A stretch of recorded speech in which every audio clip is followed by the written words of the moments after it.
everybody. You're listening to, and if you're joining us for our live stream, you're watching the Comic Book Bears podcast. I'm Bill Zanowitz. I'm Steve Morey. And I'm Caleb Alexander McKenzie. And we are your hairy, heavy homos that talk about comic books, but you don't have to be a hairy, heavy homo to listen in. And we're back with you. Steve bannered this as the Black Adam Wednesday special, which kind of sounds like a sexual position. Maybe we are going to be talking about the new DC Universe film Black Adam. If you've seen the ads, you well know that it stars The Rock and Aldis Hodge and Pierce Brosnan. Steve, you were following the box office more. It did overperform, right? It did better than they expected, it did was overperform expectations. Yeah, the highest grossing since Thor. What do you know? Shocking about that.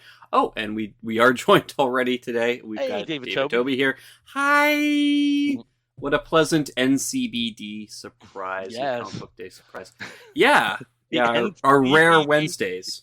The NCB reach around. I don't. The NCBD CBB special. That's the second sexual reference that Bill's made tonight. My man is feeling feisty. Yeah. I'm feeling better. After being sick for 10 days. That's true. Being on meds and being all and feeling good and still. I honestly have to say, I don't know if I mentioned in the last time, I know both of you have had the Rona. Mm-hmm. I was certain I was going to see those two stripes. I was absolutely certain that this is it. I've been a Dodger for 2.5 years and it's over, but no go. I just had another malady. but I'm definitely feeling better.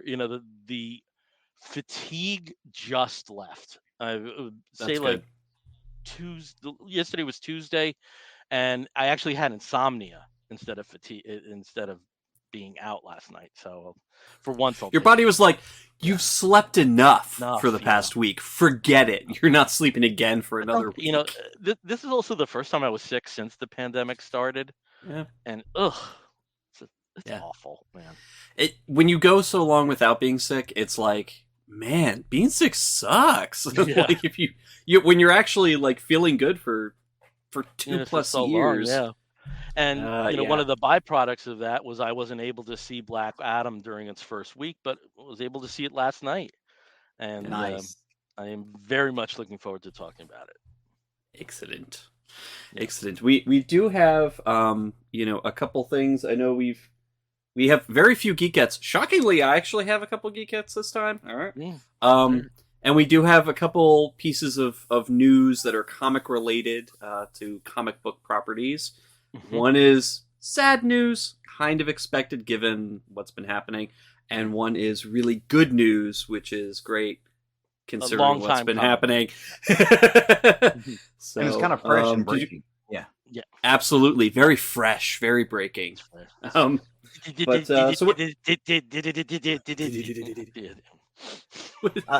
listened to the Kit Kat shelf, and it told me secrets. I see. Usually it's the popcorn, but nah, Kit Kats. Concession stand Oracle, yeah. Yes. So hey, well, let's get. That's a bit of an inside joke. The likelihood of this getting back to somebody is very much nil, but there's somebody I know that works for a movie chain who consistently posts rumors that never come to pass. And even when it is news, he makes it sound like it's an insider knowledge. Yeah, where it's like, no, like there's news articles left and right for the last 8 hours on this. Deadline posted that. Our popcorn oracle is that's what our reference is to, because we don't want to be like all precious and like, For yourself, I always want to be precious. Talking about, but yes, that's true. And Caleb, you are precious. Okay. All right, Steve, take us through it. So do you want to do good news, bad news, or do you want to do Geek Gets first? Let's do Geek Gets. Yeah, because I want to see, because you never have stuff, so that you actually do. That's like wild. I know, and you're going to be so shocked. So I'm one of those weirdos. I love shopping food shopping at Aldi's and Lidl, which are two German supermarket chains that have expanded all over the place, mostly into the U.S. And we have both in town. In fact, we have multiples all over the place. But one of my joys of shopping there is every year about this time they come out with their Advent calendar explosion. And there's so much. I mean, they've got the wine calendars, they've got the beer calendars, they've got 50 billion chocolate calendars. This year they've got Hello Kitty and Polly Pocket and Hot Wheels and, a bunch of other things. But one of the fun is the ones Hot Wheels is the Hot Wheels like 12 cars? The Hot Wheels one is only 8 cars and 16 accessories that are sort of like little things that kind of go with the Hot Wheels theme or Christmas. That's a good theme. gift for someone I know. So yeah, someone like someone like that guy. I would have immediately jumped on it. Somebody who's not among the Trinity here. Yeah, no. Yes. The Troika. The Perestroika? What? But, the Perestroika. The Perestroika. Yes, all the comrade bears. But they have a good selection of Marvel, mostly Marvel. So they don't have any DC ones, unfortunately, but they do have some Marvel themed ones. They've got a 24 storybook one that's enormous. It has 24 little storybooks of all these different Marvel heroes. But the one that I picked up is the Lego Guardians of the Galaxy Holiday Special Advent Calendar. Look at that. Awesome. Where you get 25 different, different little Lego sets that you can put together, and they're very small. So they're either a minifig or they're just sort of like a, just something that kind of goes along with the theme of the special. So like you can make the stereo, you can do like a little food thing, a little cassette player, just some interesting stuff. And again, there's 24 of them, so 24 days worth of little Lego kits. Venmo you money and get you to send me 2 or 3 of those. Well, do you have Aldi's or Lidl's? No. Yeah. Oh, you don't? Okay. Well, I'll see if they have any left. If they have any left, definitely I will pick one up for you. Steve, can I ask what the price point was on that? So the Lego ones are, I believe this was $39.99 at Lidl. I'm sorry, at Aldi. Yeah. They also had another one that was Disney, so there's more Disney stuff, and they also had a Star Wars one. So, some pretty cool stuff. And the Star Wars one I've had before. It's really neat. They usually are Christmas themed, so a lot of snowtroopers and stuff like that. But also speaking of Star Wars, this was not at Lidl or Aldi. This was actually at Target. It's a Target exclusive. Target. Star Wars Funko Mini Advent Calendar. There are 24 little mini Funko Pop figures that are all the Star Wars characters, but sort of semi-Christmas themed. So, obviously you've got Darth Vader here in red with a candy cane because it's Christmassy. Not Life Day-y, it's Christmassy. So, but I just thought this was really cool. This one I'm actually getting, I got for my niece because she is a Star Wars baby. She was born on May the 4th. So nice. Everything I get her is Star Wars related. She probably hates it. She really enjoys Hello Kitty. She's not getting any Hello Kitty. You're failing as an uncle. Jeez. Oh no, she loves the Star Wars stuff too. Okay. And I'll get her some other fun. She loves Hello Kitty. She's not getting any. She's not getting any Hello Kitty. If I can find some Star Wars Hello Kitty. Star Wars Hello Kitty, she'll get that. But no, I just thought those were pretty cool. And again, you can find all sorts of really interesting Advent calendars. If you're into that kind of thing, you do not have to celebrate the holiday to just get, a set of 24 toys just for fun. But those are my two geek gets. Okay, very cool. Okay, Caleb, what about you?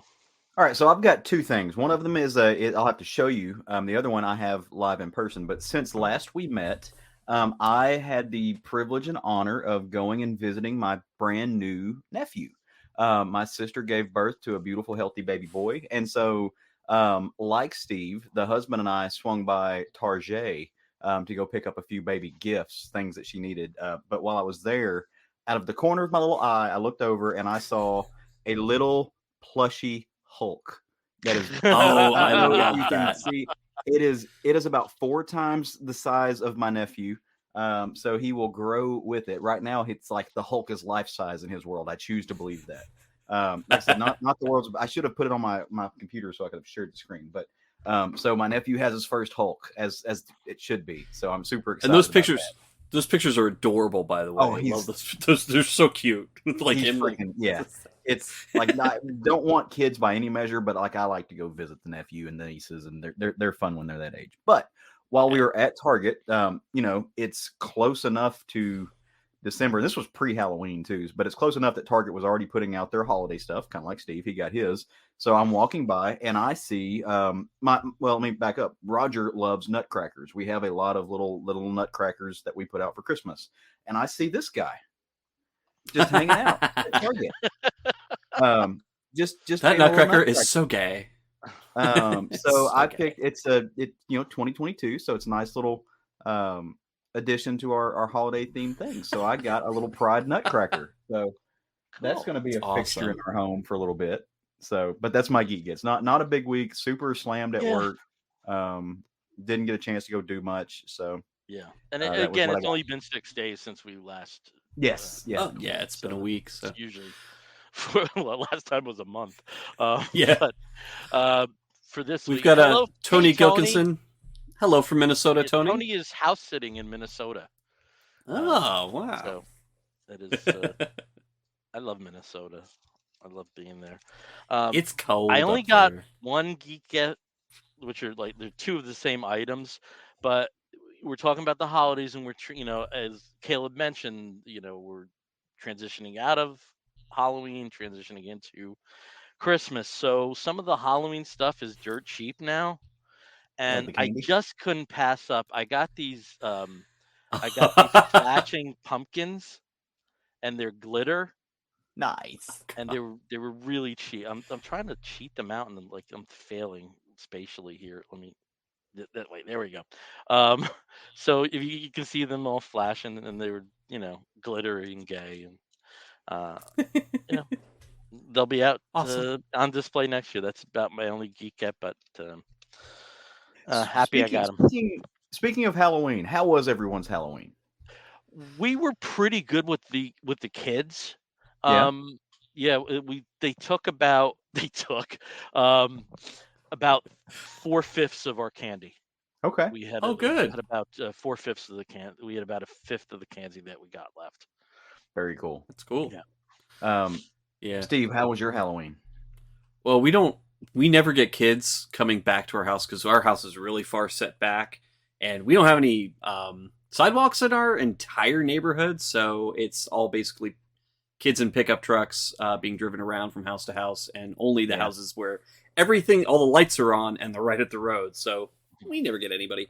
But the Saturday before, we had the annual Halloween party from one of our best friends in Charlotte. She was hosting for the first time after COVID. And it was a great party, a lot of fun. Got to see a lot of great people and some really cool costumes. There was some Everything Everywhere All at Once people in costumes with like the hot dog finger. It was just really great. Billy from Hocus Pocus. Just a lot of really fun stuff. And of course, some kids were also there to enjoy the festivities. So it was a pretty cool time. Very cool. Well, Raj and I, it's a similar experience. We live up on a hill. It's a heck of a trek to get to our house. So we very rarely get trick-or-treaters. But the night before, or the weekend before, I should say, our friend has a joint birthday / Halloween party. It's a costume party. So we got dressed up as little, I don't know, mermaids or sea nymphs or wood lice or something. I don't know. But we were just bouncing around. So we had a great time though. So it was festive and fun. It's the first time we've really gotten to enjoy Halloween in about 4 years. So I was excited. I hope. I mean, with your guys' schedules, because I was home watching Universal monster movies. Hey, which is pretty freaking cool. No, it's not. I really need a Halloween party.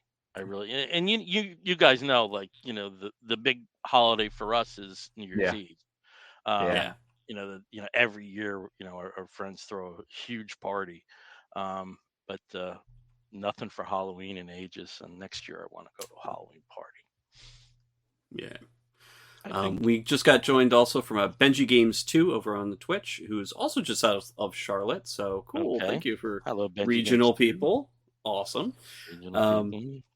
Regional people.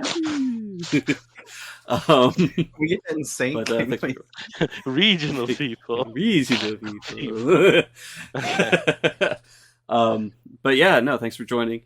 But yeah, I mean, I'm not a big Halloween person, but I do love Halloween themed things. So it was there was plenty to watch, tons of horror movies. Just this is crazy year for horror TV, horror movies, horror everything. Yeah. And of course, Dragula Titans started last week. So, if you like horror themed drag shows, Dragula's back. So yeah. Yay. I was today years old when I found out about that. Yeah. Dragula's amazing. It seemed there were a lot of people online that were watching 31 horror movies in the month. Yes. Yeah. I was jealous. I wanted to do the same thing, but I failed after day one. I did not have the bandwidth at all, but yeah, I don't have time. Universal Horror this weekend. Yeah, you went all out on that. I hit like every film from the 30s, apart from Dracula's Daughter, which I still have to watch. But I also filled that in with a film called White Zombie, which was actually shot on the Universal backlot. So it's and it has Bela Lugosi in the lead, so it's kind of in that frame anyway. So I covered my bases. Similar. I didn't get to watch my favorite, but I hit Rocky Horror, which is something I try to watch every year. Roger and I watched Hocus Pocus and the Hocus Pocus 2, which was really cool. I actually appreciate it. It's always great seeing Bette Midler do her thing. And so that was nice. But I didn't get to watch, and I try to watch it every year, so I'm going to try to do it actually this weekend. The original Nosferatu, the Max Schreck black and white. That is to this day the most terrifying thing ever committed to film. Caleb, have you seen the colorized scenes? I've seen stills from it. I haven't seen a whole lot from it, but it's even creepier in color. Yeah, it's even creepier. Rob Steger and that crew, we had a long conversation about this at New York Comic Con. It's even creepier in color. Yeah, I adore that film just because it is, like I said, so creepy. It's early on in the history of film. It's a silent film, and it's still one of the most legit terrifying things. Silent horror films are they're horribly. Yeah, they're made for it. And Shadow of the Bat's really good too. Yeah, so. Shadow of the Bat. That's what I was trying to think of. Yeah.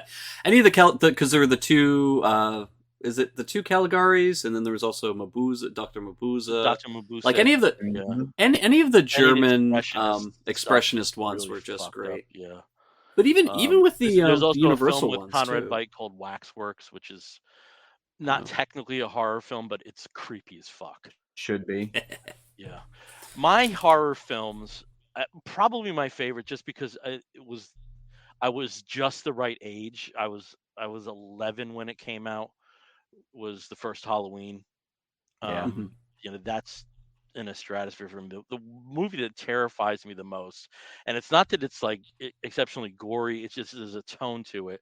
Is a film from the early 70s called Let's Scare Jessica to Death, and the thing is, it has that 70s washed out like filters that were very common in a lot of dramas then, and it's such a creepy film. Ooh, creepy. Well, speaking of things that are not necessarily Halloween themed, but are media themed, trying to make that transition. It worked. Tried. It didn't work. You know what? You did it. You were there. You know what things you can also see? Something different. Yeah, no. But so we had a couple things in the past few days, bad news, good news related to comic book TV shows that we've talked about that we love on this show, and the bad news, which we kind of saw coming because of what's been going on with the CW and anything that's HBO Max related, really, was the announcement that Stargirl, in its second season on the CW, has been canceled. It's been on the CW from the start. Well, the first year it was on HBO Max, and then was like re-aired. No, it aired. You got it mixed up. It aired on the CW first, and it would air on CW on Tuesdays, and then on Sunday it would be on HBO Max. You've got it mixed up. Oh, I thought it was the other way around for No. for the second season, because the second season is when it was fully on CW and not on HBO Max. Right. Yeah. Okay. Well, that's good to know. So basically, CW. And it does land on HBO Max after the CW run is over. Yeah. CW who got it, at fully for season 2 and season 3, unfortunately decided not to continue with this, and I think a lot of their problems, they're trying to really push it to a more adult market, the CW as a whole. And the CEO recently just kind of stated, we really want to push our viewers to the 10 o'clock news time. And it's like, what? Then they don't know what to do. I don't understand that. Yeah. Mm-hmm. So sadly, that and pretty much every other sort of teen-facing show seems to be on the way out. We haven't heard anything about All American or the Winchesters or either of the Walker series. I think All American's ratings that's pretty safe. It's good, and they've got a really great life on Netflix. But I think that's pretty safe. We'll see. I don't want to see like 7 Walker shows. Yeah. Matlock, the Revenge. It'll be just like a 30-year-old Matlock. I don't know. I'm enjoying the Winchesters. I think that was my woof last week. It would really suck if they canned it after one season, because I think it's got legs on it. So yeah. And you got to keep in mind 3 seasons is respectable. It is. Yeah. For a genre show like this, yeah. And especially with a lot of genre shows, we've been spoiled with long-run shows. Speaking of the Winchesters. Even ones that, for variety of reasons, like, I mean, you have to step back and think it's amazing that both Agents of S.H.I.E.L.D. and Legends of Tomorrow had 7 seasons. I mean, that's just kind of shocking. And, I mean, Gilligan's Island had 3 seasons. Star Trek had 3 seasons. Lost in Space had 3 but those were when the seasons were like 40 episodes. But at the same token, it still lasted 3 seasons. We talk about all those shows today. So yeah. And but I thought it was interesting in the reporting that they did give the creators enough time to wrap up any loose ends and provide a coda for the shows. And, apparently, they also did that for Nancy Drew, that is being canceled as well. So. I appreciate that.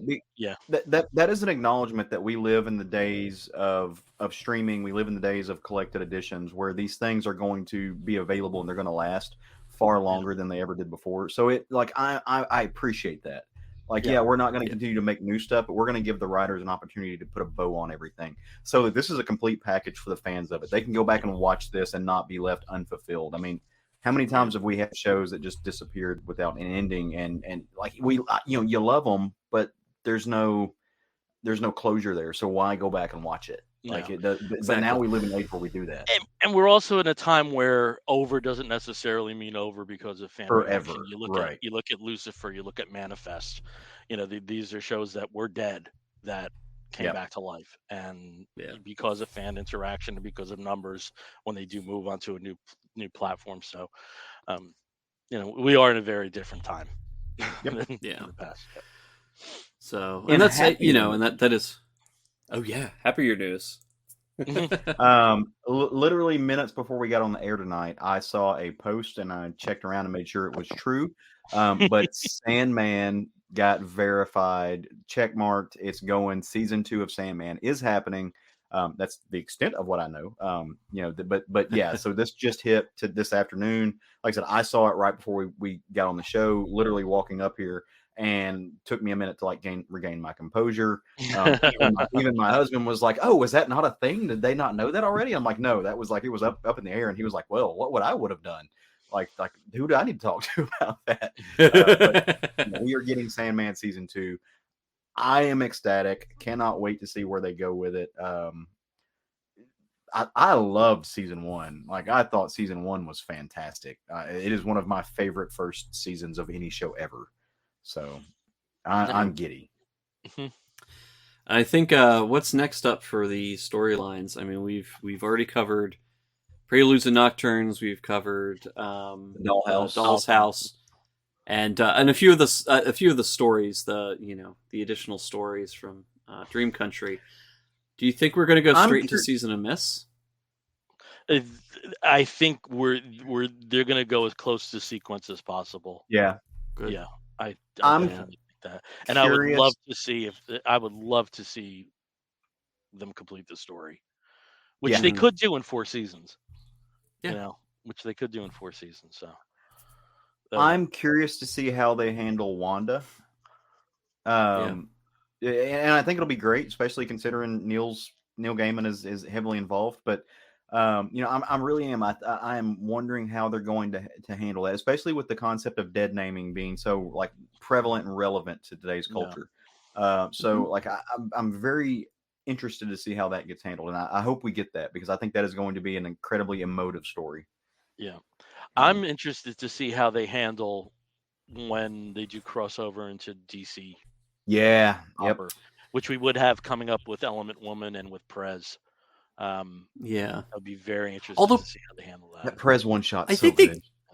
That's one of the best single issues of really any show, but or of any series. But with I think Prez, I think they have a little bit more leeway because it's not a superhero character. You can kind of play with the idea of this sort of product of the 70s, very, very particular era of DC Comics. But with Element Girl, or I'm not sure what they're going to do, because when they have had DC superhero references, it's been as dolls in the background, or just a throwaway line. But they're not in a continuity where superheroes are real. And the one I cannot wait to see what they do is Ramadan. I cannot wait to see what they do. Such a beautiful story. That. I mean, it's and then I talked about this at some point with because that's like $170 million hour of television in my head. Well, they could animate that, and no, because the impact when you have what's effectively the last few minutes when it moves up to the current day, you're not going to get that effect if you go from animation to live action. It's just not going to happen. So where they did it, I think they'll be perfect. I mean that was perfect, but. Some of those things, and then oh my god, when we get to the wake, oh my god. Well, but with Ramadan, I want to say this: like the show had its faults, but the American Gods did some really cool stuff with mythology and going into landscapes and stuff. So we've already seen that shows that Neil Gaiman has his hand in will dabble in that very well. Some of my favorite scenes from, like I said, I didn't follow it all the way through. I fell off of it, but there were some scenes in that show where they were showing history, they were showing the past. Fantastic job, and it was live action. So I have faith in it, and like I said, it's going to be expensive, but it's making them money. So I mean, the tree where they left it in the end of season 3 of American Gods, when they canceled it, was the tree. Basically, just gorgeous work that they've done on that show. I'm sure Sandman, with a much bigger budget, can really pull off a lot of American stuff, Gods did the most amazing thing, and that made me like Kristen Chenoweth. I mean, that's a superhuman feat in and of itself. Because I can't conceive of anybody else in that role of Easter. I mean, she was, talk about perfect casting. And, I give my hat off for that, because that's a tough road for me. So. Okay. Wow. Well, last but not least, and this is probably the most important news of the night, and we shouldn't have buried the lead, but my brother Bill informed me the other day that, and guys, this is thing like it's going to be chiseled in stone. Apparently, Gargoyles got over 100,000 pre-orders. Yes. So that's that's bigger than Sandman. And that's like before final cut. That's like there's still some time before final cutoff. So that's looking good. I would not be surprised if there were a lot of people buying 12 to 14 covers. So I would not be surprised. Why am I feeling attacked? Yeah, that's not. I understand that, and I told my local comic shop. Yeah. I told my LCS, like, if you get the chance, order covers. I'll give me one of every cover. Yeah. So I've And already told them. I was Dynamite, like, apart from the sketches and the Virgin art, yeah, they're basically their price point's basically the same yep. for almost all of them. So that's nice to see. And I used a little bit of like comic book culture nepotism. I've already told Tony Fleece, like, I was like, hey brother, like, if I don't get this, I need one of your comps. And he's like, I got you. Tony's gonna take care of me. It's Yeah. like, Yeah. And That's we were awesome. trying to get to the bottom of the Drew Moss sale. Because if that cover went for what was it, 350? yeah, it was like That's really $350 low. That's a for low a for any cover. cover. Yeah, But something like that, oh my god. Well, I've seen indie comic covers go for like twice that. It's yeah, a cover. yeah. Huh? For like a So nothing book. yeah, Yeah. like a color thing. Sorry to say, but a Yeah. nothing book. You Yeah. know. Anyway, sorry to derail. I just thought that was Yeah. I'm gonna rep my. No, that's good. Okay. That is Well, good. the name of the show is Comic Book Bears. We should be talking about comic books, but And bears. we got some other stuff to talk about. Got a But it's movie. all comic related, and I'm gonna go over and throw this over to Steve because he's our movie plot guy, and let's talk about. Damn it! Let's talk about Black Adam. Over here, tickled. So Black Adam, which is the latest DCEU movie, and of course the history on this one is kind of it's been in the works for a while. Dwayne "The Rock" Johnson has That's been why you trying to saw get New this movie Line made. Cinema on it. Jesus. Yeah, New Line Cinema, 1990s logo. It was when it originally started. No, he's been trying to really make this movie. It's been his passion project for years, trying to first convince DC and Warner Brothers to even think about making it. And it became more or less a done deal once Shazam came out. The first Shazam film came out, and he was like, "You can't say no to this one now." And so it's been several years. Obviously, pandemic delayed a little bit, but we finally have the story of Black Adam, or at least the first film in what I'm sure The Rock is hoping will be a storied franchise. So this tells through flashback mostly, and at the beginning of the movie through a little bit of narration, the history of the city of Kahndaq, or the civilization of Kahndaq, where Black Adam is from. Basically, an evil king 5,000 years ago it discovers Eternium, which is some mystical or powerful element that they can use to capture the spirit of demons, especially in this crown. And so he tries to have enough Eternium mined by enslaving his people to get enough to have this crown that will be infused with the power of demons and allow him to rule over the world.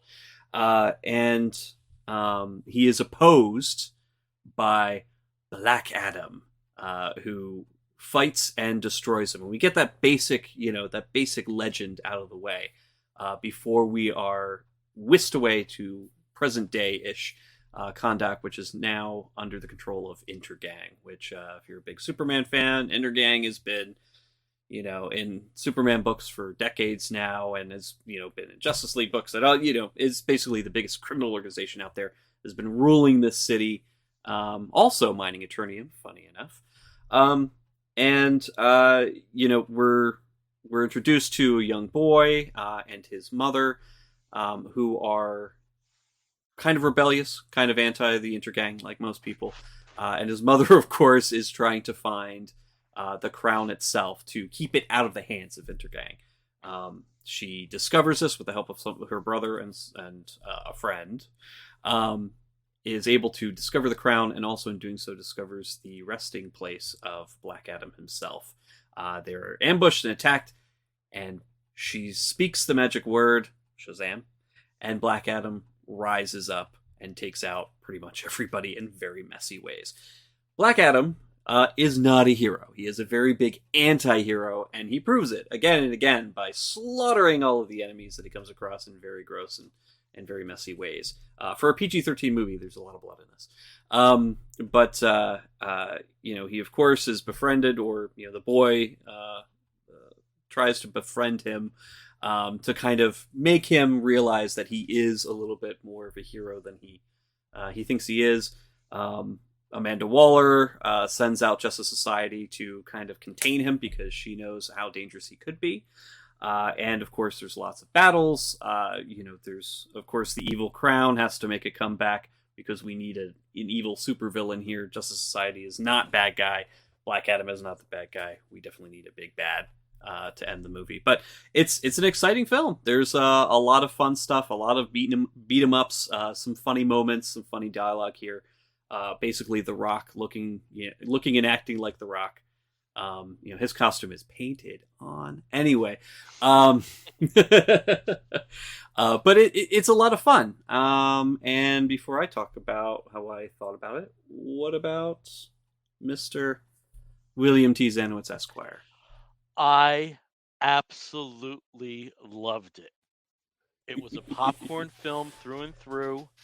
Don't look to this film for witty dialogue that's in a stratosphere. It's like True Lies witty. Like repeated fragments again and again that maybe were funny the first time get less funny as they go on, but that's an action film. The Rock was born to play this part. Yeah. And I'm sure it's been interesting to see how he stuck with this, because if you look through the development hell, I mean, he was involved with the first draft of the script in 2004. I mean, so this has been brewing for a long time. Long time. As somebody who's been a fan of the franchise since I was, little tiny boy of 6 years old, I can't believe we saw the Justice Society members on screen. I also love the economy about how they presented that. We didn't get this like long backstory of a team that's been around since the 1940s. You just know that there's this group, there's some newer people. That's all you needed to know. Yep. I thought Pierce Brosnan stole every scene he was in. I absolutely love this take on Dr. Fate. I love the tone of the film because there's parts where unquestionably the JSA are the antagonists. And there's a lot of things that are said in the film where if you translate it to real life situations, Black Adam and the citizens of Kandor that are following him, they have valid points. That there are circumstances where a hero is not called for and a champion is. I loved how Intergang felt very BlackRock. I and I also like that part of it. They didn't get bogged down on the history of how the hell is this, Middle Eastern nation effectively under the control of a private contractor. You just go in knowing that. The action scenes I thought were great. I'm glad it took as long as it did. I'm glad it took us like 18 years to get this off the ground because the special effects just weren't there earlier. The theme song, the Black Adam's theme is fucking amazing. I wish they didn't leave it to the end. The cameo is out of this world. This is not, Eternals is an example of something where I felt that the superhero concept or the superpowered concept, let's put it that way, is hyper intellectualized and it worked in that framework. This is its polar opposite and has just as much validity. Yep. And I mean, I just loved it. It was the perfect movie to see. And again, coming out of being sick and all that stuff, it was just a perfect return to the movies for me. And the thing that I hate about what COVID has done, at least for me temporarily, is I don't see movies with crowds, and I can't imagine how much fun this would have been in a packed theater because it was, I don't want to say dumb or stupid because I think that does a disservice, but it was lowest common denominator fun. And sometimes we need those kind of movies, and sometimes superheroes movies need to be that way too. And Yeah. especially with some of the missteps um, that we've seen with the DC extended universe, and this recalibration behind the scenes that's happening. I think this is a very good bridge film to whatever's going towards the Yeah. future, and I absolutely loved it. I cannot wait to get this on home video to rewatch certain Justice Society related scenes, and that's where I'm at. And I could have had I can see people not liking it. I can totally see people not liking it. But even through the film, I loved the twist in his origin. Mm-hmm. That's present in this. I thought that Mm-hmm. was novel and made a lot of sense given some of his actions. And Yeah. uh, I think it was about as good as, like I said, as a popcorn film can be. I haven't seen the Top Gun film this year, the Top Gun sequel, which I I haven't either. understand is like the popcorn film. Um, Yeah. but it was exactly what I needed, and I was very happy with it. Yeah. Cool. Yeah, Mr. Caleb. yeah, You're gonna make me follow this guy? of course. Yeah. So I enjoy it. I didn't love it that much, but I did enjoy it. I had a great time. To Bill's point, this was like you said, he doesn't want to call it stupid or fun. This was a big tent film. Like this was a film big enough that an audience could enjoy it, which goes back to something that he said again. I'm actually going to play off Bill a little bit here because he was talking about the way that they didn't take unnecessary time explaining the history of it. Somebody finally started paying attention to what made 80s action movies work. You didn't need an encyclopedia definition for the entire history of something just to roll in and be like, hey, no, those dudes got a lot of power, got big guns, they're doing shit. If this has a Roll into it. spiritual parent, it's Predator. Yes, Yep. 100%. No, I could not. Probably. I could not agree. I could not agree more. I They think just screw you into it. Yeah. It is. Yeah, they just dip you right in. So I thought it was extremely fun. You guys have heard the phrase that sometimes life imitates art, right? Sometimes life lines up where it doesn't imitate art, but it just connects you with some stuff that art will connect you with some stuff that you've seen.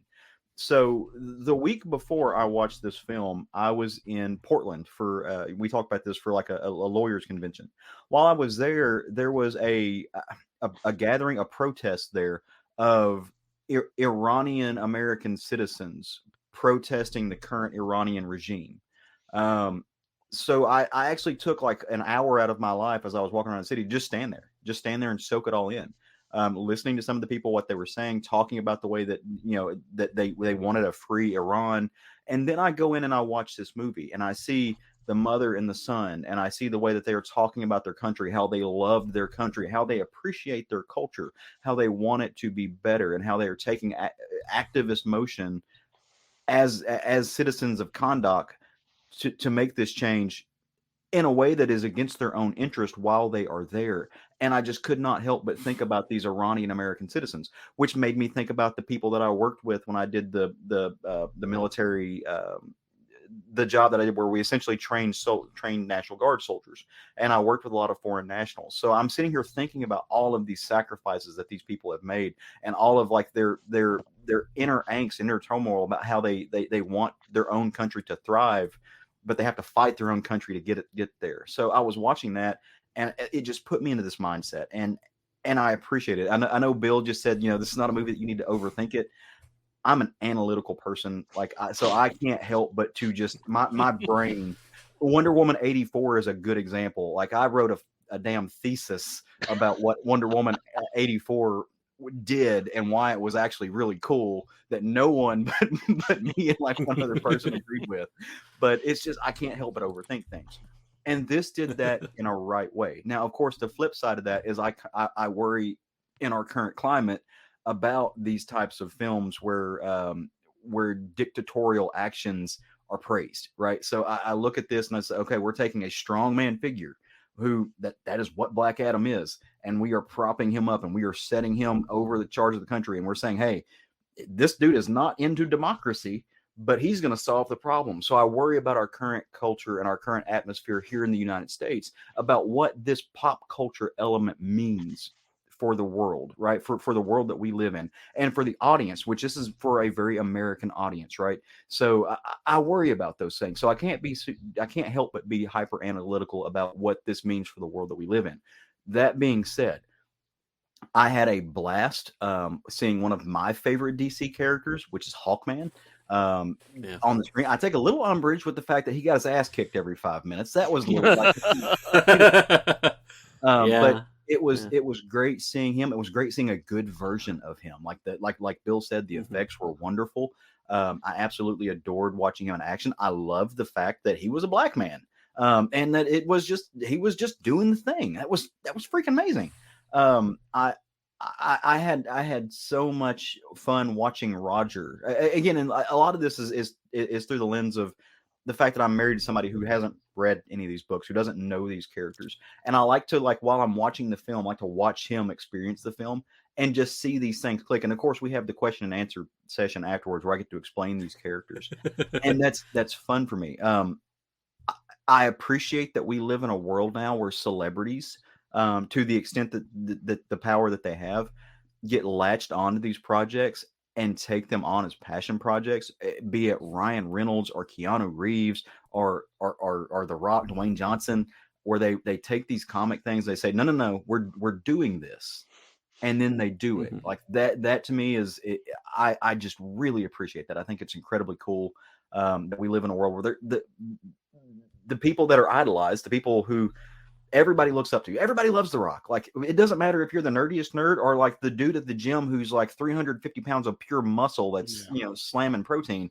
Like, everybody loves Dwayne Johnson, and he's like, no, I'm making a comic book movie, and it's going to be comic book cool. That to me is great, and I can see this version of Black Adam being the Black Adam that was in 52, which is one of my favorite stories of all time. Like that is pure, like that is one of my top tier DC. That and Swamp Thing are like the pinnacle of DC to me. I love that story, so I can very much see that that character in here. So the love for the source material is there. If I had one complaint, there, whoever scored this movie needs to just like turn it down a bit. There were moments, so there were like I generally like the score, but there were moments where it was supposed to be quiet conversation, quiet, impactful dialogue, and then they just put like the action music in there all behind it, and it made those moments where it should have been like, it brought the level down to make you hang on to every word. It just took me out of it. So like that was my one issue, is the needing to be more, for lack of a better word, conservative with the placement of the music and the background music for it. That's the only complaint that I really had. Other than that, I enjoyed my movie Hot Dog, threw some mustard and some jalapenos on it, and just watched the hell out of it. I would go watch it again. I had a blast seeing it. So, Caleb, I do have to ask you: were you somewhat satiated by Black Adam's rejection? Yes, yeah, no, I do, but touching on the topics that you mentioned there. No, 100%. And what you're talking about is this idea of of an audience being habitually, historically in the habit of misconstruing things, right? Yeah. So if you think about the Punisher and the co-opting of that character, or you think about, I mean, you can go to Fight Club. There's a ton of it. I think that the writers of the show, I think they did a really good job of saying, hey, we're not what you're going to make this into. I don't think that they did anything wrong, right? I think that they did a very fine job of handling it. I don't know that the audience. I don't know that it is on the. I don't know that the audience is going to perceive it that way, because I think the audience does a real good job of missing the forest for the trees.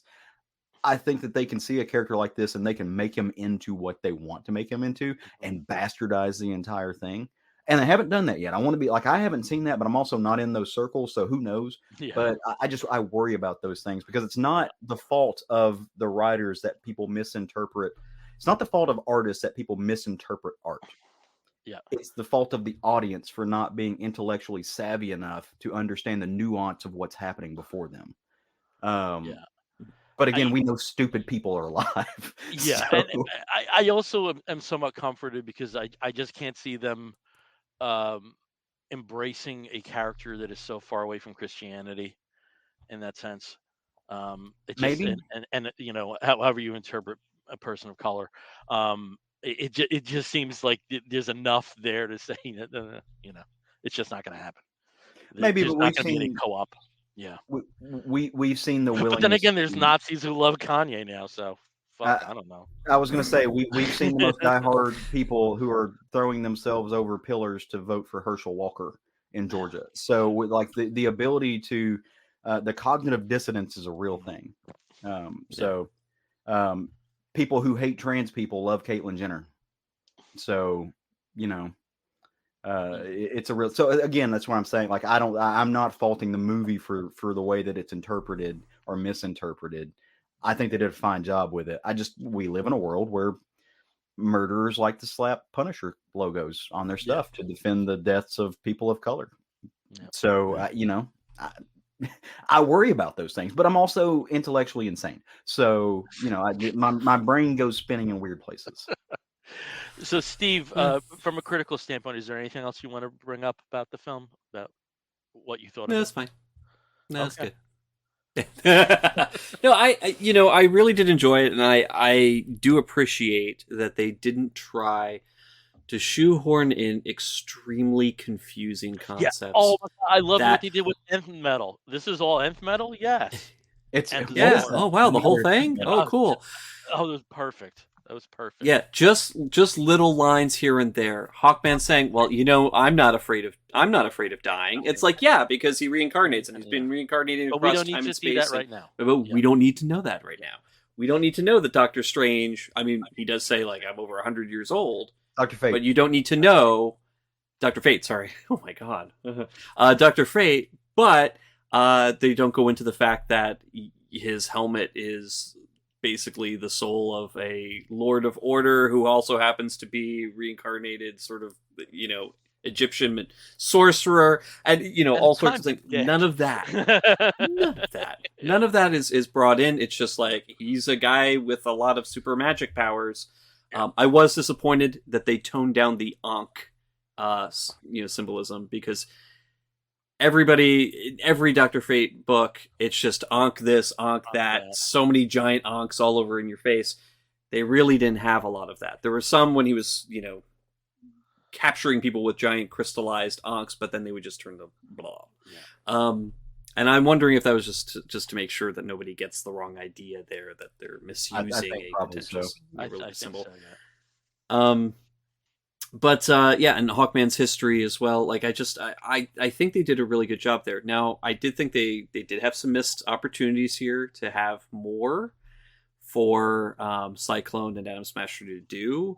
I did like their rapport. It was a lot of fun to see the two other young people in this film, because really it's just basically like the adults are doing stuff here, and then you have little Amon just sort of like trying to be the cool kid, and then of course you've got Atom Smasher and Cyclone that are all kind of doing their own thing too.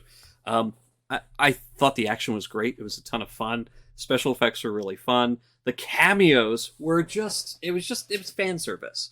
And Caleb, what you had said about like having these celebrities who reveal the fact that they are just absolute nerds and they want to make these super specific characters and they want to put them on the big screen, like the Ryan Reynolds, who, Ryan Reynolds is like hot for, a lot of women out there from the, late 90s, early 2000s. He was like sex symbol, like this is the sexiest guy ever. And what does he want to do? He wants to make a movie where the character is either completely covered the entire time, or when he takes his costume off, is covered in burn scars. Like, here's a man who is hilarious and decides to get the most smarmy, completely offensively rude character out there on the big screen. And he does, and it's a success twice. Same thing here with The Rock. He's been trying to make this movie for years. Black Adam's not the most popular character out there. Shazam is not the most popular, well-known character out there. And this is a Shazam villain who was also sometimes a hero in more recent continuity. But it's just like, this is a relatively obscure character, and here you go. highest grossing movie so far this fall. And highest grossing movie since Thor: Love and Thunder in July. So is Black Adam the Venom of DC? Like that just kind of clicked. Like that's started life off as a villain, really That's decrepit. interesting. Yeah, I feel haven't like really thought of that. I don't know if he has the cachet of a Venom. Because Venom showed up in everything in the 90s after Venom was created. And he's had but so he many doesn't books have the and everything cachet like from that. a comic book standpoint. I think I would say the closest equivalent is Harley Quinn. Yeah. I think Probably. that's probably like a good comparison of a character that starts off in one, pretty, blinders Yeah. conception, and then maybe Loki. Maybe. Namor, actually, Namor. some of Yeah, his, Black Adam is basically which the is another, Namor of... which, let's face it, The Rock as Namor would have been amazing too, but too bulky. He'd be too bulky, but I mean, who would say no to just seeing him in tiny? I'll look at Dwayne Johnson in Speedo any day of the week. I don't want to say that's like, but he's too bulky to play. Now I'm just gonna look. True. It's people in Speedos now. But I really did enjoy it. I thought they were clever with that little ending. Well, with the mid movie twist on Black Adam's origin, like filling in those gaps that have seemed to be missing, and explain sort of his actions, explain sort of his attitude, and then also the twist at the end. Not the twist so much, but the fact that he makes a very clean break from Black Adam, the comic book character, and Black Adam, the film superhero. Because in the comics, Black Adam did accept the throne of Kahndaq, basically remade the entire city, the entire country in his image, entire Middle East, giant statues of himself all over the place. And ruled with an iron fist with people who loved him. His people loved him because they were finally like, hey, we're secure. We're able to celebrate ourselves as Kahndaq people, and we're not being basically ridden roughshod over by Western colonizers or other Middle Eastern countries. So that was very different from the comics. I think that was a really big break from his character in the comics that gives him, I think, more of a sympathetic feel to a modern American or North American or European audience that are going to see him more as like leading hero rather than like he does some heroic stuff, but he's actually a villain, right? And we can't really root for a full villain. Yeah, so, I'll agree that it's separated from the comics of Black Adam, but it's not separated from comics in general. We've seen this with Doctor Doom and Latveria. I think there were some very similar tones. I think they've done a really good job of mapping that. And I appreciate that comics has tried to do this over the years. And just completely, like I said, completely from just an analytical standpoint, is looking at ways that these people, be it Doctor Doom and Latveria, Magneto, you can make an argument for that too.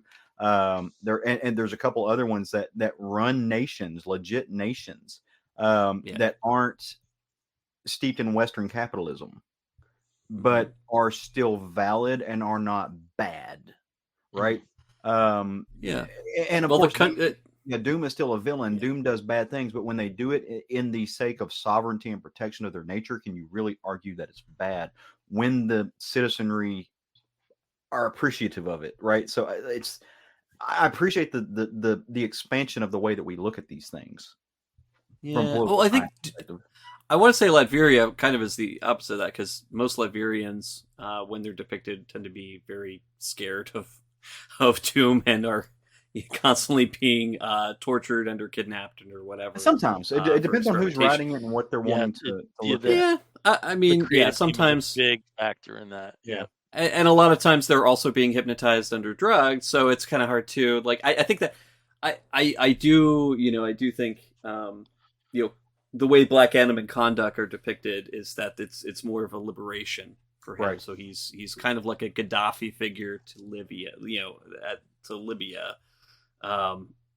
where people at first are like, "Yay!" and then afterwards they're Like, like, oh "What's with all these shit. bitches What you the fuck keep did we hanging get around into? with that shoot Yeah. people?"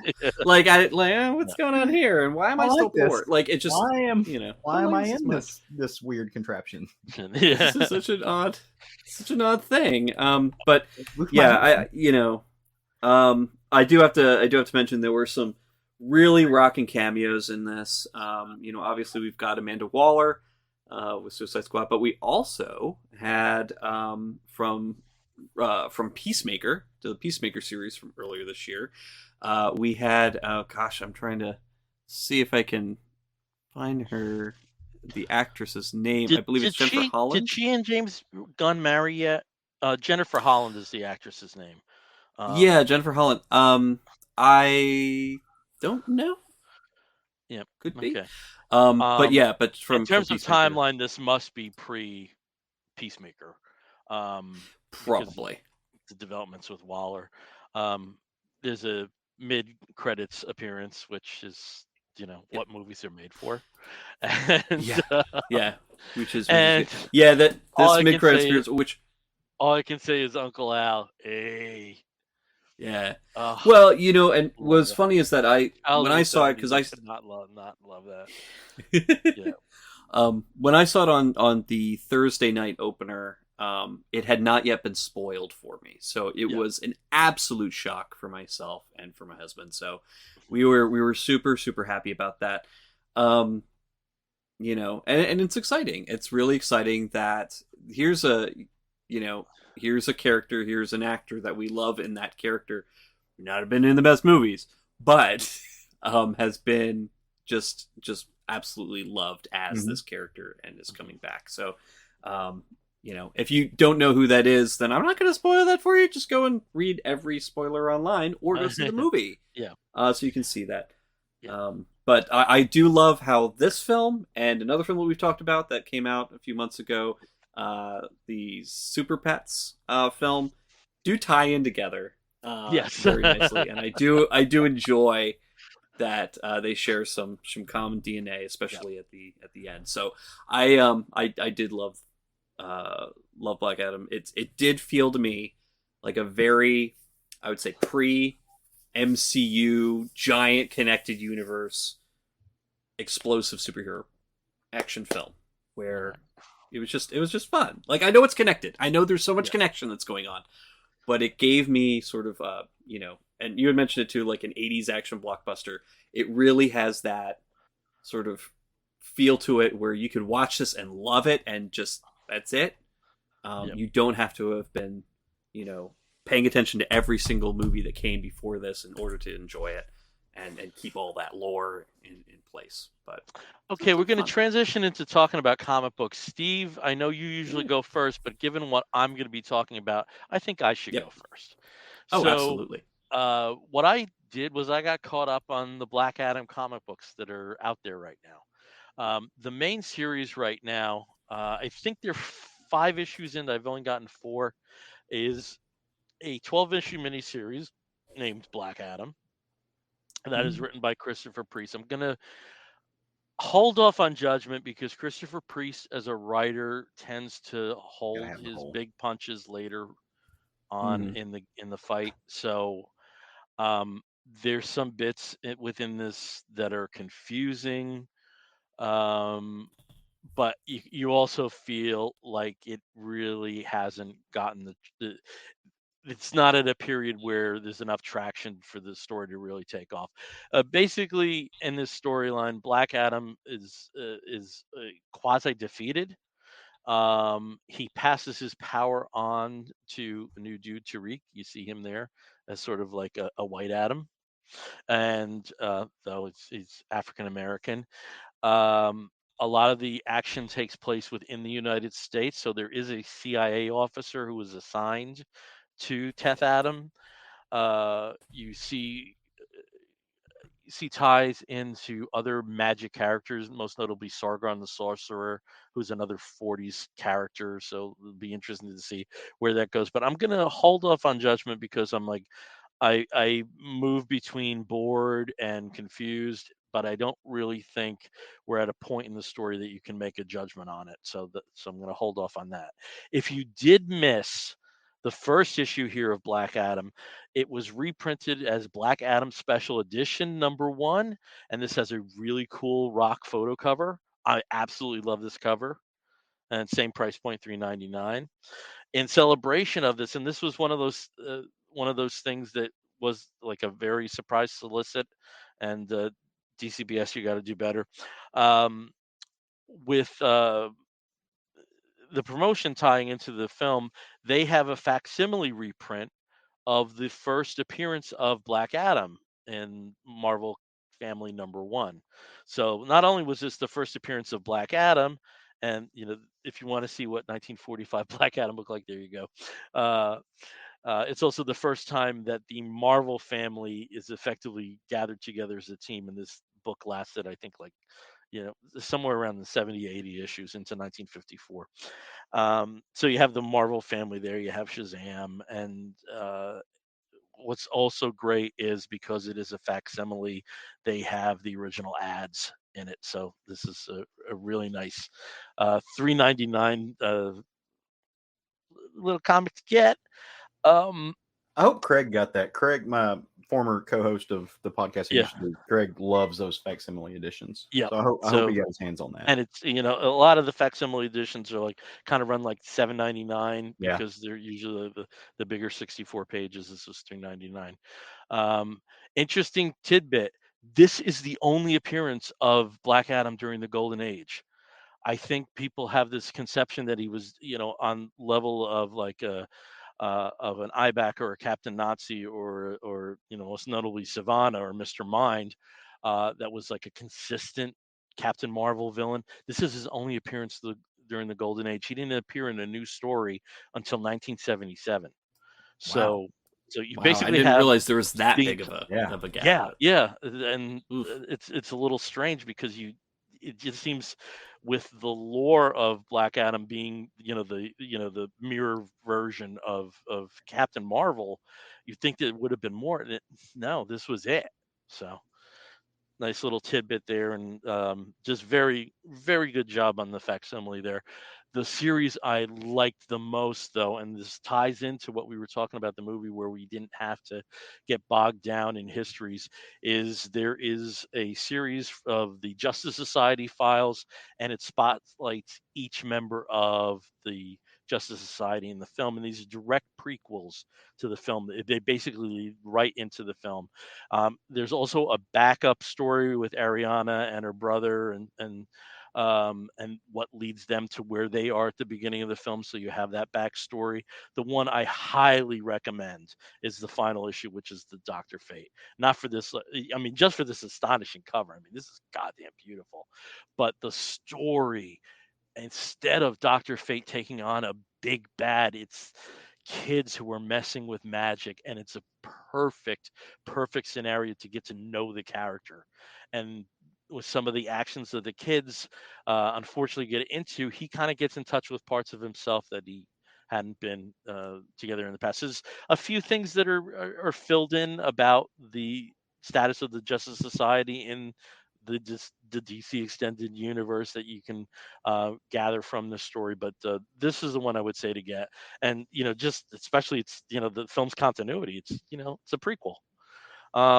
If you're looking for some other stuff that's out there, um, I just wanted to show because this I think this has been like a well promoted film in terms of comic book connections.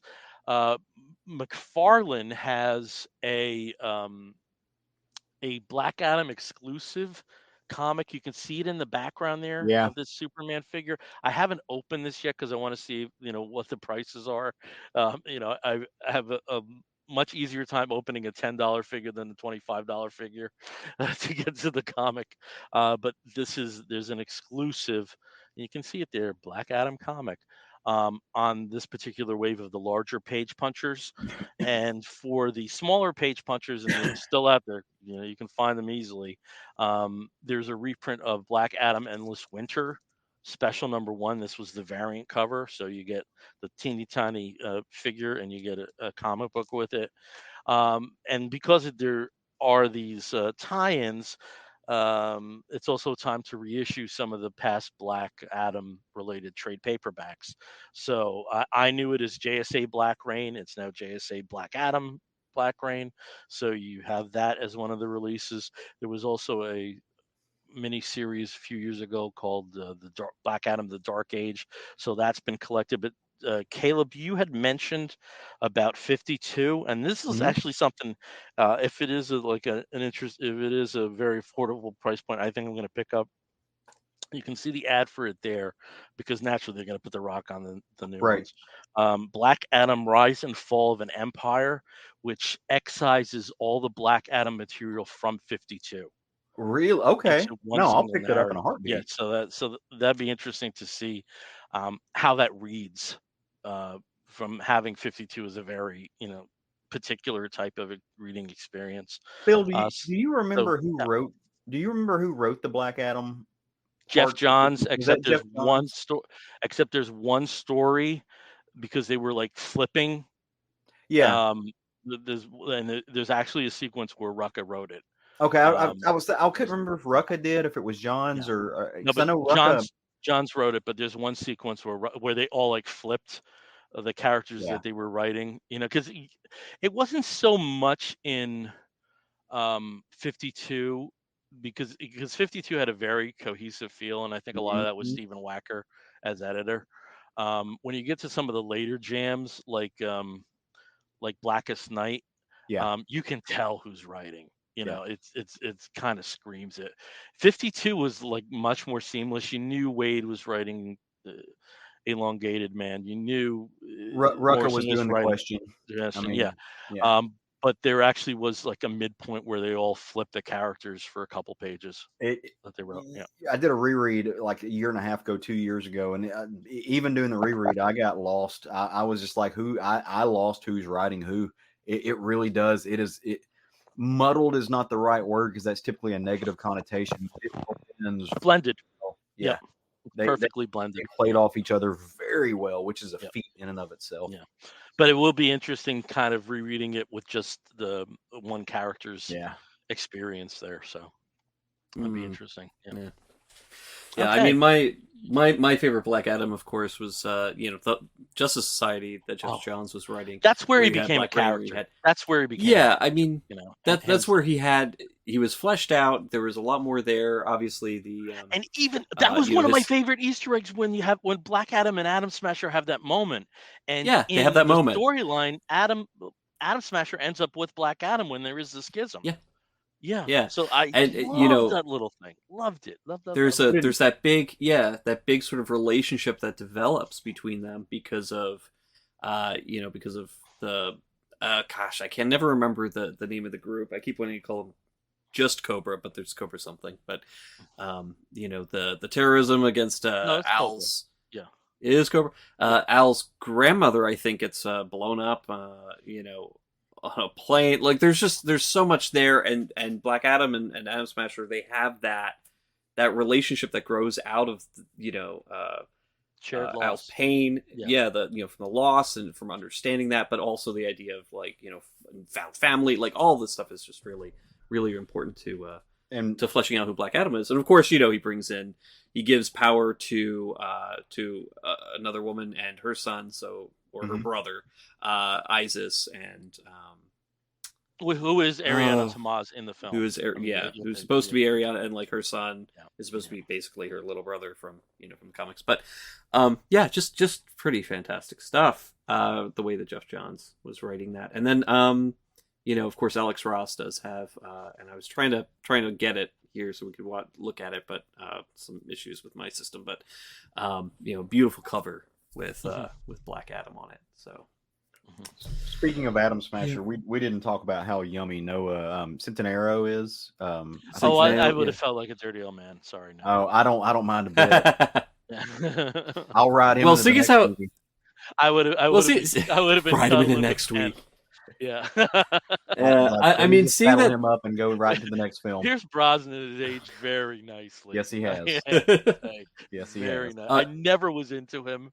Because it just like that vibe just isn't mine. But Yeah, I was very much okay watching him in this film. I don't know. Noah, I remember from the To All the Boys I've Loved Before, and so he was a high school kid in that. So I mean, 20-something high school kid, but still, that's a grown ass man, baby. Well, yeah, he is. He is. He's a big boy. He's a big boy. So I can teach the young man some tricks. You always wanted to be a mentor. Hey, here I am. School is in session. All right. Dear Lord. All right, before we get into some more trouble, let's talk about some other comic books to round the show out. Steve, tell us about something else you're reading that you're digging. So, unrelated to Black Adam, but sort of kind of looking at the same themes of, not a true villain, but definitely not a hero, but the latest in the large number of wrestling comics I've been reading over the past couple of years. I don't know why. I was not a huge wrestling fan when I was a kid, although I did watch quite a bit. But some wrestling comics, I don't know what it has been, but they've just been awesome. And this one is one of Aftershock's very good, I would say, one-shot program that they have with these large premium format issues, these single issues that are extended size comics, and that is Hell is a Squared Circle. This one is written by Chris Condon with Francesco Biagini on art, and the colors I think are perfect in this one. Mark Engel did the cover, did the colors, but it is just a gorgeous, book about a wrestler who is a heel, i.e., the bad guy. He plays the bad guy every night. For a small regional territory promotion back in the late 70s. And he's just sick of it. He's sick of living paycheck to paycheck, blows it all on booze anyway, and he just is at the end. He's got an estranged wife and a daughter that he never gets to see because he's constantly drunk all the time. And he's just waiting for that big score. And the promoter, his manager, who's also the promoter, he's just not giving it to him. So he gets it in his head, of course, that he is going to threaten his manager until he gets the money and just take the money and run. He thinks it's money that he's owed. He's gonna get it. And then that's it. He's out of here. So, of course, he goes and confronts his manager, and things don't go as planned, and he ends up killing him. He decides, well, it's nothing I can do now. I got to take that money and go, and now I got to split. Grabs, goes back to the office at the gym, steals all this money, and in trying to get away, ends up being discovered by, the hero, the face of that promotion, Cassidy, who tries to stop him, and of course, in true heel fashion, true villain fashion, I should say, the main character, who is Muska or Ted, ends up beating the crap out of Cassidy and leaving him also for dead as he hightails it out of there with all this cash.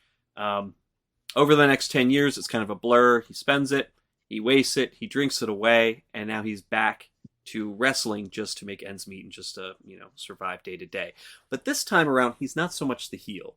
He kind of goes back and forth, but he's more or less a face. He has some heroic moments. He's got his fans, and he's up in Canada, and things are going okay for him. He's making things happen. He's a lot smarter now than he was in the late 70s. But his past is catching up to him, and unfortunately, it catches up to him big time. And in a very much like a Twilight Zone or, Outer Limits or Tales from the Crypt kind of way, everything comes home to roost in this book. And it does so in a very, gruesome, surprisingly, almost demonic way. Sort of supernatural, maybe not. You don't really know for sure, but it's definitely there, and I think they just did an amazing job on it. This is a great book. It's a really good read. It's sizable. You get a lot of comic for a lot of bang for your buck here. It's $8.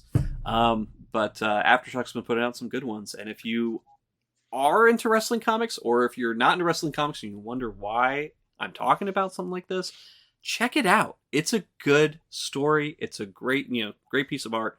And I think they did a really good job. So, Hell is a Squared Circle, Chris Condon, Francesco Biagini.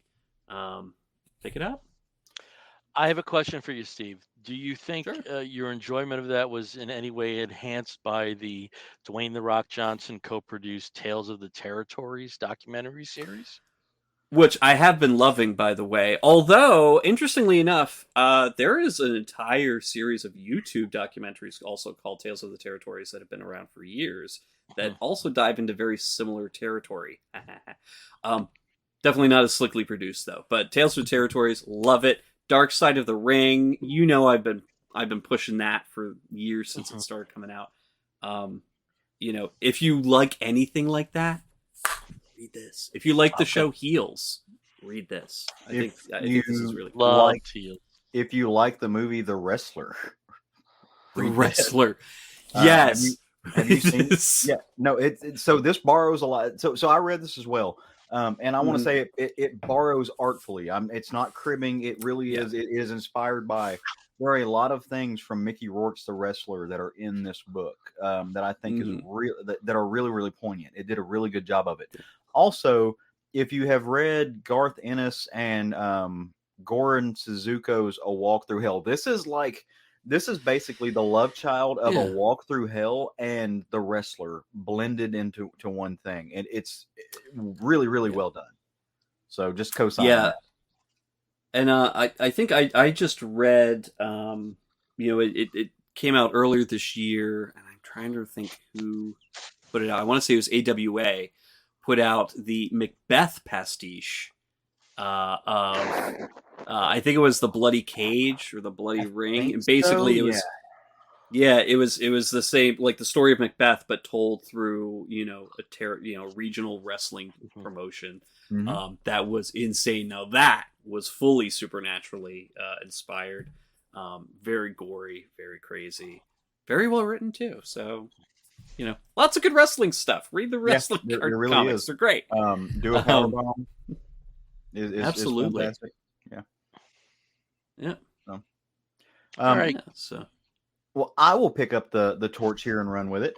So I had the opportunity to catch up on a bunch of comics this week. I've been kind of plowing through them, and it's no secret. The last couple of years, one of my favorite series over at Marvel has been Strange Academy. I think it's a super fun exercise in introducing new characters. Scotty Young and Humberto Ramos do an amazing job. Edgar Delgado is flawless as far as I'm concerned. It just is a really fun story, young, adventuresome.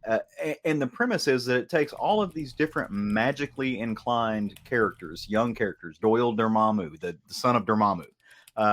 There's Zoe the zombie. There's just a bunch. There's a couple of Asgardians. There's everything. All of these magically inclined youngsters are brought into a school that's previously been helmed by Doctor Strange. He was the administrator, but they've got professors. They've got a couple of folks like Scarlet Witch, who is my girl. She's one of the professors. Lots of these magic characters, and they're just teaching the next generation of magic users. Well, at the end of what I would call volume 1, I don't know how they're separating this. I'm assuming it's by volumes, but there was a rift.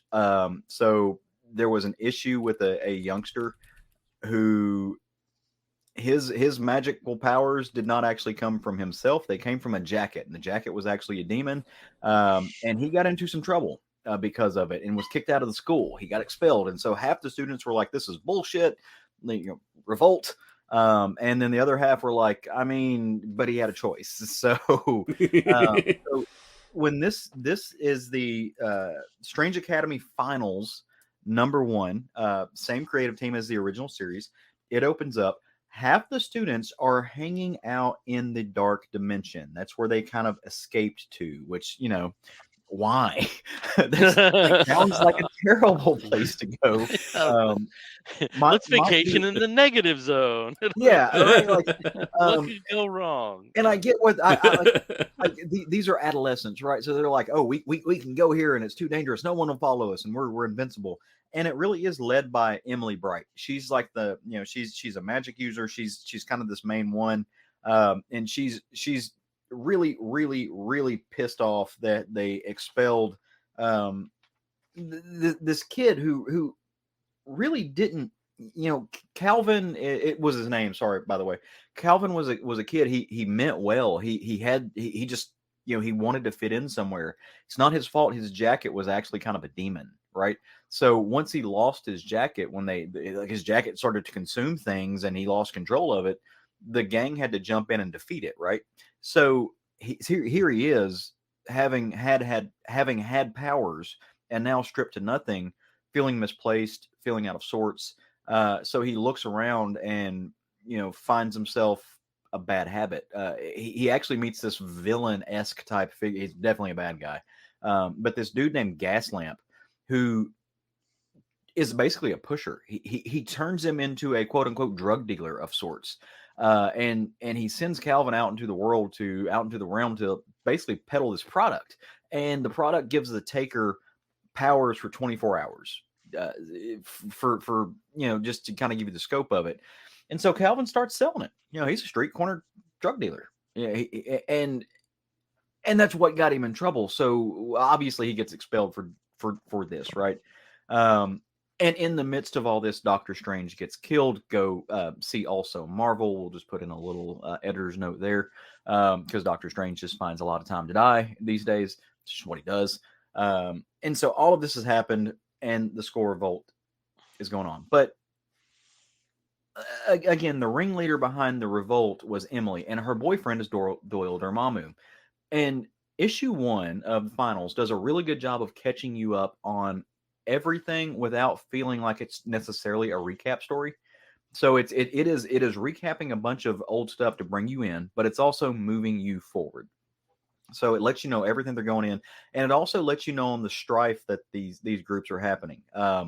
While the half the kids are over in the dark dimension, dealing with being kids, trying to figure out what's going to happen, what their next move is. The other half is trying to move on with life as normal. Doyle Dormammu did not go with his girlfriend. He thought it best to stay put because he's dealing with a lot of stuff with his own powers. A lot of pressure when your dad's going to destroy the universe. So he's trying to figure all of that out and who he is and why he's different.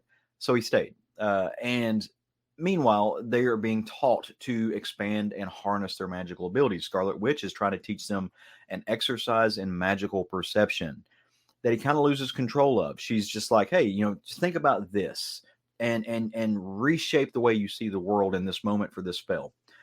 All of his fears come alive and they attack and they have to fight their way out of it. So it's a really action-packed oriented first issue, but that catches you up on the whole of where you're at. Keeps in mind that Doctor Strange lords over all of this, whether he's alive or dead. There's some extremely powerful people on the staff, but also these kids all inherently mean well. They are all fighting for good reasons, even if some of them are misguided. And I think that's a really important prescient point in this. Zoe the zombie, takes umbrage at Emily, and so they clash, and there's a big fight. But at the end of it, we end up with kind of 3 camps of these magically inclined kids. Where they're going to land, we don't really know. But we do know that they're mostly unsatisfied with. None of them, no matter where they're at, are satisfied with where they're at. They all feel like something has gone wrong. Something is within their power, and they're going to take action to fix it. I would argue this is an all ages story. It might be young adult, depending on the way you look at it. Anybody can enjoy this. Go check it out. Scotty Young writing a story is not going to treat you wrong. Big fan of it. So, Strange Academy Finals #1. Go read Strange Academy if you haven't. It's worth it. Super fun little story. One of the best things that Marvel's putting out. Nice. Cool. I haven't read it yet. There is a offer under Marvel Insider for the first trade, and Do that it. might be when I get enough Yeah. points. Get in do on that. it. I did. Werewolf by Night kind of took priority. Yeah. They had a collection of like the first 15 issues, so I was like that one. But, yeah, So that's the cool. winner for now. That was the winner for me. Yeah, but if I have enough points, I'll definitely pick up Strange Academy. Absolutely. It's young heroes. So like if you like the vibe of Young Avengers, which I got the new omnibus I showed it off last week. If you like the Saw vibe that of Champions, massive. yeah. Like it's got that vibe, but it's the weird and quirky and the magic side of things. So it's neat. Like there's a fucking frost giant chilling around just doing magic frost giant things. Like you do. Yeah. All right. Well, we're going to start wrapping this episode of the Comic Book Bears podcast up. And when we wrap an episode of the Comic Book Bears podcast up, we do so with the segment we call the Woofs of the Week. In the bear community, if you find a fellow attractive, you woof at him. And we do something similar where we woof at what may be a comic book, maybe a TV program, maybe a charitable initiative, anything under the sun that we think you, fair listener, or maybe viewer, may be interested in sampling. I'll start as I always do with Steve. Steve, what is your woof of the week? Oh well, my woof of the week is a comic. Well, it's a graphic novel. Let's just say this is a. It's not. This a is comic, like the it's a graphic hardcore. novel. Oh, but this is a hardcore graphic novel. This novel has weight. It is a good like 3 pounds. It is a tome, and that is the hardcover recent release. Actually, I think just last month of Kate Beaton's Ducks, and it is her autobiography or a memoir of her time working in the Albertan oil sands back in the early 2000s, right after she got out of college. She went knowing absolutely nothing about what really goes on and how really what to do there. But like a lot of other Atlantic Canadians and people from communities that were kind of depressed, just even before the Great Recession, ended up going to the oil sands, to find work and get usually pretty good paying work up there in Alberta. And it's just very eye opening. She is not. She doesn't paint herself as some activist hero or anything like that because she's a young person. She's right out of college. She doesn't really know any better, and there's a lot of things that, as an employee of a large oil sand, driller, you're probably not going to get exposed to her a lot or know. Necessarily may not be great for the environment, may not be great for the indigenous peoples who own that land or as part of their land, and just a lot of the other situations that she finds herself in. The culture out there is not good. A lot of it is not good, and it's just a really great look into life at that time as a woman, as a young woman, living and working in these camps. So highly recommend it. It is kind of pricey right now. You can get it on, an ebook for a little bit less, but I'd say it's absolutely worth it to pick it up. Kate Beaton's Ducks, especially if you know her from mostly her hilarious stuff, her Hark a Vagrant, web comics or the really humorous historical comics. This is very, very different, and I think a really excellent book. So, okay, over to Caleb. Caleb, what is your woof of the week? All right, I'm going to channel my inner Tarantino and point you into some foot stuff. There is, you guys know I have gotten into the gym life in the past year. Like I love working out, love going to the gym, running, swimming, all of it. I'm just very into that right now. There is a shoe company called No Bull, Nobull, and they sell shoes that are geared towards people who are very active, be it whether you're trying to get your lift on and that's all you do, or you're running long distance marathons, Ironman and stuff.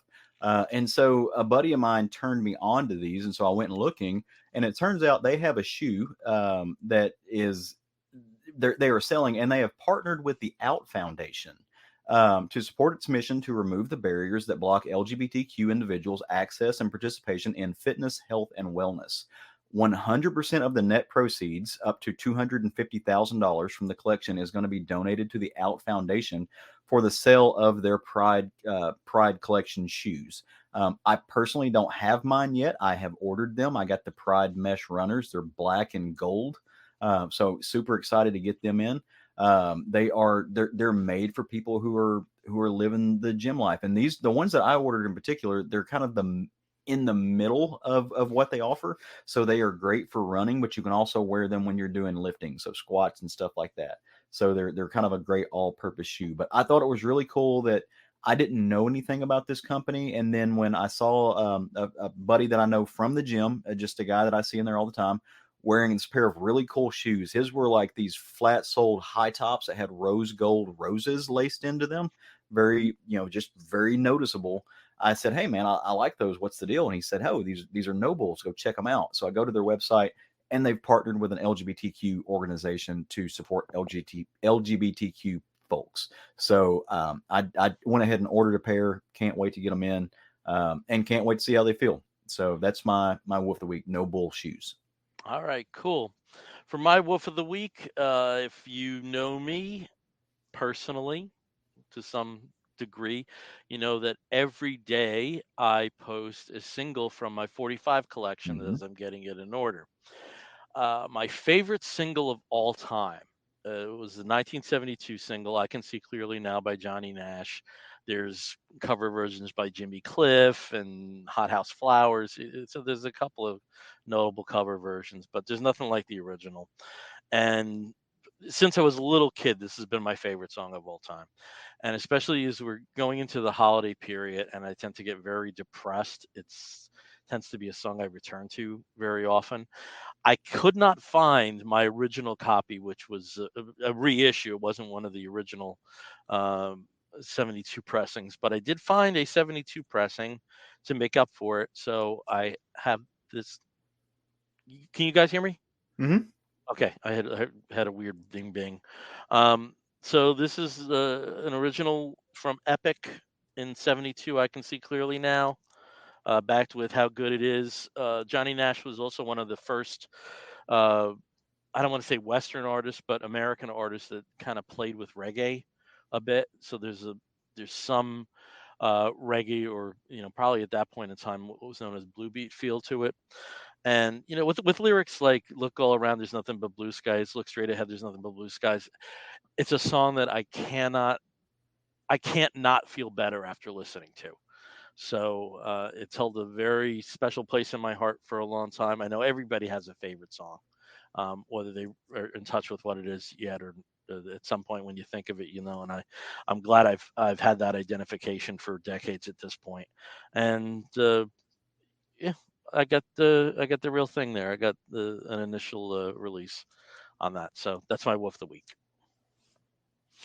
And if you know Cool. me, just keep tuning in because I post some really interesting records that are in the collection, and Yeah. I haven't even gotten to the Sub Pop stuff yet. I haven't in like the '80s imports. Oh my God, I got so many of them. So just keep tuned on that. It might be some interesting selections there to read about. While we're still on Whoops of the Week, think it's important to take a moment to not acknowledge that today, as we're recording this, is Steve Ditko's birthday. So, amazing person in comics. But, if we're going to send out Wolves on Steve Ditko's birthday, I'm going to remind you all to go, if you haven't gotten your copy yet, order your copy of our friend Zach Crucy's book. Journey Into the Mystery. So it's definitive Ditko. Right. You won't find a better book on Ditko out there. So go check out his book. Yep. All right. And if you want to sample Ditko's work, please go to hamiltonbook.com. There's some interesting stuff that's on sale Yep. there too right now. Some weird stuff that's like long out of print that they've been collecting. Yeah, Yeah. some interesting stuff there, and some of it's Ditko, like the Hawk and Dove Silver Age Yep. collection. So yeah, some good stuff. All right. We're going to wrap this one up. Again, we are the Comic Book Bears podcast. You can find us on the Twitter and the Tumblr and the Instagram as Comic Book Bears. You can find us on the Facebook as Comic Book Bears Podcast. If you want to listen to us, please do so by downloading us through Apple Podcasts or listening to us through Stitcher Radio or many of the other podcasting platforms. I've never screwed up platforms. Jesus, what a weird word to screw up. If you want to contact us, please do so by sending an email to comicbookbears@gmail.com. If you are watching Facebook Live, thank you very much for joining us tonight. If you are watching this later on YouTube, please like and subscribe and leave a nice message about what you're seeing if you did, in fact, enjoy it. I'm Bill Zanowitz. I'm Steve Morey. And I'm Caleb Alexander McKenzie. If you're listening, you're going to hear a woof and an explosion. We'll be back real soon. Take care, everyone. Woof.